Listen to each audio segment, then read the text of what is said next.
Comment soigner les hémorroïdes avec uniquement de l'eau? Ça peut vous paraître très surprenant et pourtant c'est quelque chose de très possible. Si tu penses que cette vidéo va te plaire, n'hésite pas à la regarder jusqu'à la fin parce que effectivement je dirais comment est-il possible de pouvoir soigner ce mal avec uniquement de l'eau. Et n'hésite pas aussi à t'abonner, à liker, à partager si tu es sur Facebook ou à t'abonner et à cliquer sur la cloche de notification pour ne rater aucune de nos prochaines vidéos. Je suis Situ Girardin, spécialiste naturopathe et fondateur du groupe Eau Nature Afrique. Alors, comment soigner les hémorroïdes avec de l'eau? La première des choses qu'il faut savoir, c'est comment est-ce que se forment les hémorroïdes? Qu'est-ce que les hémorroïdes même? Alors, les hémorroïdes en fait, c'est des veines qu'on retrouve au niveau de l'anus, qui, pour une raison comme pour une autre, peuvent s'inflammer. Les différentes causes des hémorroïdes, il y en a plusieurs. Ce ne sont pas des causes assez spécifiques. Les différentes causes d'hémorroïdes, il y en a plusieurs. Il y a beaucoup de causes qu'on nous met en avant, comme la sédentarité, la mauvaise alimentation, l'obésité, etc.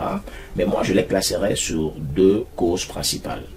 La première, je parlerai de causes physiologiques, qui est liée à un problème de circulation sanguine. Car il faut le dire, pour comprendre simplement les hémorroïdes, on va essayer de comprendre le phénomène des varices. Vous avez déjà vu des varices? C'est des veines qui enflent par stagnation de sang. C'est la même chose qui se passe à l'intérieur de nos veines hémorroïdaires. Le sang ne circule plus normalement et cette mauvaise circulation sanguine crée donc cette inflammation de ces veines ou ces varices hémorroïdaires-là. C'est ce qui se passe. D'un autre côté, on a des causes un peu mécaniques, comme je parlerai de la sodomie, pour des personnes qui pratiquent certains différents types de rapports. Donc la solution de l'eau ne peut pas marcher chez eux. Là, il faut être clair. Alors, pour les hémorroïdes, donc, on peut avoir les hémorroïdes internes et les hémorroïdes externes. Ne pas faire la confusion entre le prolapsus rectal et les hémorroïdes externes. Le prolapsus rectal, c'est en fait la sortie du rectum hors de sa zone initiale. C'est-à-dire que la personne va voir son anus totalement sortir, qui n'a rien à voir avec les hémorroïdes externes. Donc, dans les deux cas, les différents signes qu'on peut avoir, c'est les saignements au niveau de l'anus, effectivement, les douleurs pendant la défécation, des démangeaisons anales, dont des prurites, etc. Donc, tous ces différents signes peuvent dénoter effectivement qu'on a des hémorroïdes.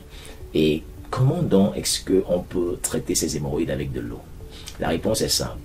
On va partir d'un principe simple. Les hémorroïdes, en fait, c'est une varice des artères hémorroïdaires qui, pour une raison comme pour une autre, peuvent se léser et du moins s'éclater et commencer à saigner. On va parler là d'hémorragie. C'est une hémorragie anale qui se passe. Et les raisons pour lesquelles ils peuvent s'éclater, on peut avoir la constipation, quand on veut faire des selles qui sont assez solides, quand ces selles vont passer au niveau de ces veines hémorroïdaires qui sont déjà assez fragiles parce qu'elles sont inflammées du fait de la stagnation du sang, ça va léser ces veines-là et puis on va constater que effectivement quand on est en train de faire des selles, on est en train de saigner. Alors, d'un autre côté, il y a aussi les gaz. Il faut faire les gaz qui sont expulsés de manière brutale, brusque, peuvent aussi léser ces différentes veines hémorroïdaires qui sont déjà inflammées. Ces stagnations-là en fait de sang est due simplement au fait que notre alimentation procure beaucoup de déchets. Ces déchets alourdissent notre sang et fait en sorte que notre sang ne circule plus normalement. C'est ça le problème en fait. Donc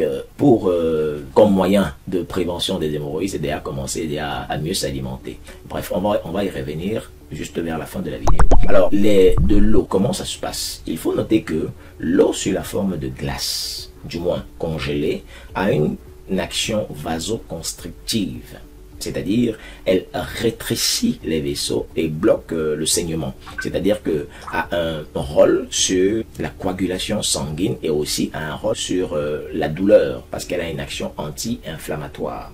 Donc, ce qu'on va faire, on va prendre un peu d'eau, on va congeler, c'est-à-dire juste une petite quantité d'eau comme un suppôt, moi je l'appellerai le suppôt de glace, dont on va congeler, et puis on va prendre ce suppôt, on va l'introduire à l'intérieur de l'anus au coucher et on va dormir pour que ça fonde directement sur ces parties-là. Elle aura donc une action anti-inflammatoire et en même temps vasoconstrictive et progressivement, on va voir que les saignements commencent à réduire tous les jours. Ça, c'est la première étape qu'il faut faire.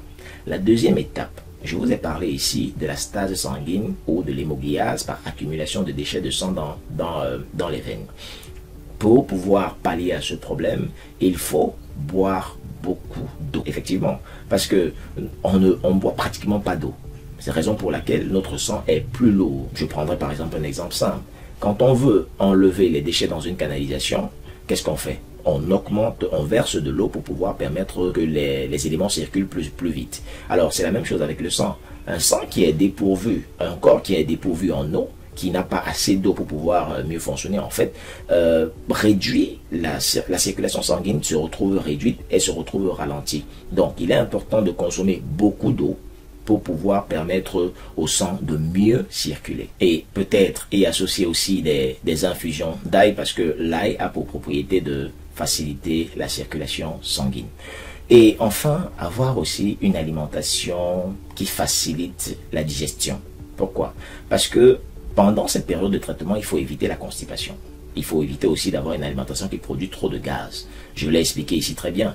Des selles qui sont dures, qui passent au niveau de l'anus, nécessitent un certain effort pour pouvoir être expulsées. Et cet effort-là peut continuer à léser une blessure qui est déjà formée. Or, l'objectif ici est de permettre à cette blessure de mieux se cicatriser. Donc, il faut, pendant cette période, avoir une alimentation légère, constituée de fruits et de légumes, qui vont vous permettre d'avoir des selles assez aisées pour pouvoir éviter de traumatiser une plaie qui est déjà formée et de permettre à la cicatrisation de se former. Alors l'eau, la glace va permettre de vous diminuer l'inflammation facilement, et d'un autre côté vous vous sentirez plus à l'aise avec du temps.